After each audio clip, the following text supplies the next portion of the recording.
Bonjour, bonjour, j'espère que vous allez bien. Donc dans cette vidéo, je vous propose de travailler un petit peu, faire quelques petits exercices avec les connecteurs logiques, non et ou pour se familiariser un peu avec eux. Et puis on va faire ça avec des nombres réels et des trucs comme ça, en espérant, ce que j'espère, c'est que ça devienne un peu concret et du coup que ça sorte un peu de la logique abstraite et on n'y comprend rien, quoi. Alors, donc la première chose que je vous propose de faire, c'est, on va regarder cette proposition, x plus petit que 3 ou x plus grand que 5. On va essayer de regarder un exemple pour lequel cette proposition est vraie, un exemple de x pour lequel la proposition est fausse. On va essayer de regarder si on peut l'écrire sous la forme d'un intervalle ou d'une réunion d'intervalles.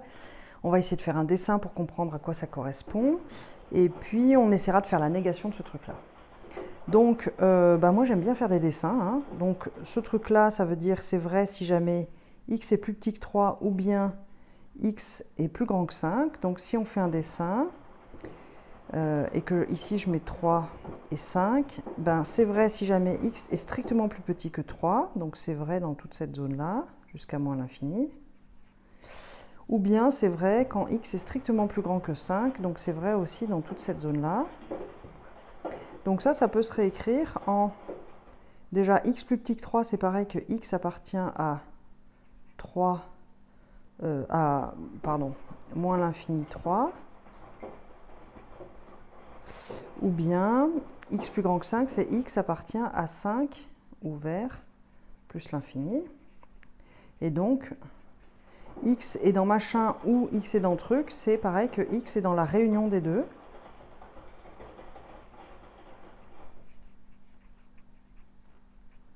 Voilà, comme ça fait un peu le lien avec la théorie des ensembles que sans doute vous connaissez. Et du coup, voilà, on a une petite vision un peu plus claire de qu'est-ce que c'est cette proposition.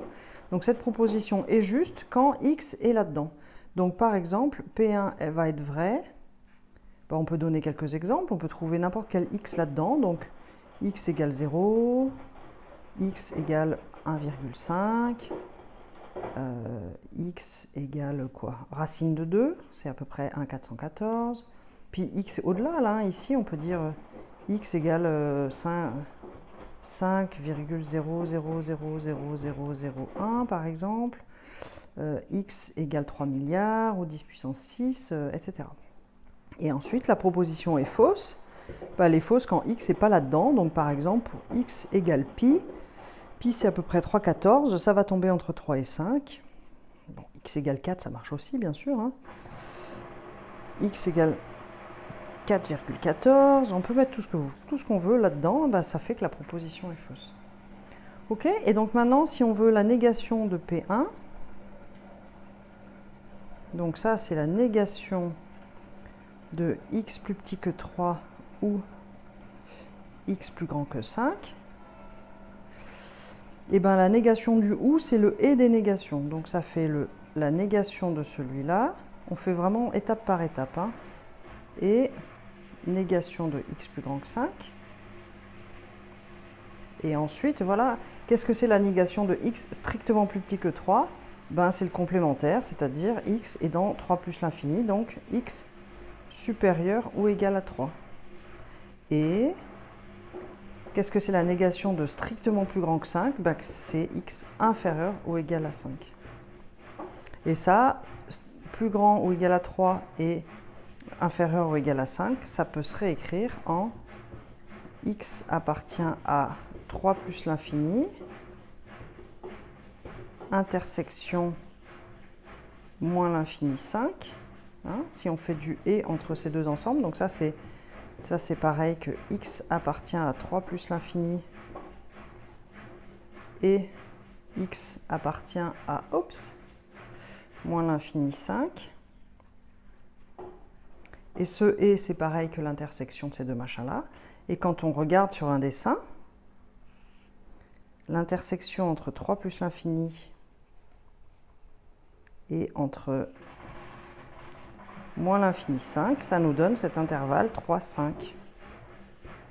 X appartient à l'intervalle 3, 5. qu'on peut aussi écrire avec des inégalités. 3 inférieur à x inférieur ou égal à 5. Voilà pour ce premier connecteur. Ça fait déjà 5 minutes. Je vais m'arrêter là et puis je vous donnerai peut-être d'autres exemples dans une vidéo suivante. Voilà, belle journée à tout le monde. Et puis je vous rappelle, hein, comme je vous le dis à chaque fois, mais je vais vous le redire, si vous voulez que ce truc-là s'intègre et fonctionne, etc., il faut vraiment que vous le refassiez par vous-même en ayant compris chacune des étapes, en fait. Pas juste écrire, mais écrire en comprenant. Et si jamais vous ne comprenez pas, posez des questions en commentaire, allez demander de l'aide à des copains ou à des profs ou un truc comme ça. Et vraiment, faites et comprenez par vous-même. Voilà, belle journée à tout le monde, à bientôt.